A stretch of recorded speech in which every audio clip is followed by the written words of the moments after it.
په واتس اپ کې موږ د یو خاص کس چیټ څنګه لاک کولی شو د ټول واتس اپ چیټ نه بلکې تاسو صرف د یو خاص کس چیټ لاک کولی شئ په دې نوي اپډیټ کې څنګه کولی شو دا ټوله طریقه درته په نن ویډیو کې ښیم ویډیو اخره پورې وګورئ سکیپ کوئ ما او که تاسو اول ځل زما ویډیو ګورئ پیج هم نه فالو کړئ نو خامخا یې فالو کړئ زما موبایل سکرین طرف ته او ټوله طریقه درته ښیم نو زه راغلم خپل موبایل سکرین طرف ته زما د موبایل سکرین تاسو دلته ښکاري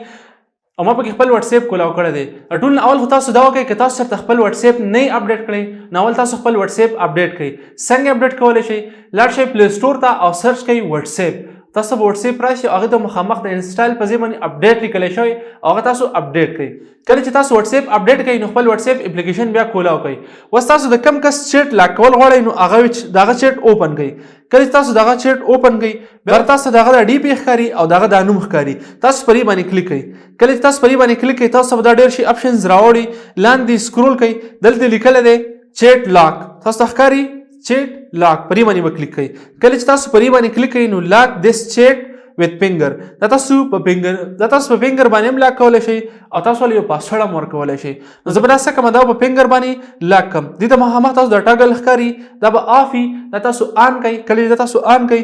او بیا په اوکې باندې کلیک کړئ دلته بیا راوړلو ټچ د فینګر پرنټ سینسر ځکه دا کنفرمیشن کوي چې آیا دا کس ته یې که نه یې نو تاسو به خپله ګوته ولګوئ دلته کې نو ویریفیکیشن به وشي دې نه پس د دې کس چیټ لاک دې نه پس تاسو بیک راشئ او د دې کس چیټ لاک شو چې څوک تاسو واتس اپ کولاوئ نور چیټ ګوري او کتی شي خو چې کله د دې آی ډۍ ته ننوځي نو ته به چې ته ګوته ولګوه چې آیا ته دا کس یې که نه یې تاسو چیټ به لاکي نو په دې طریقه باندې تاسو په واتس اپ کې د یو خاص کس چیټ لاک کولی شئ دا وه نننۍ ویډیو دغه شانتې نور انفارمیټیو ویډیوز دپاره د پیدي ویډیوز دپاره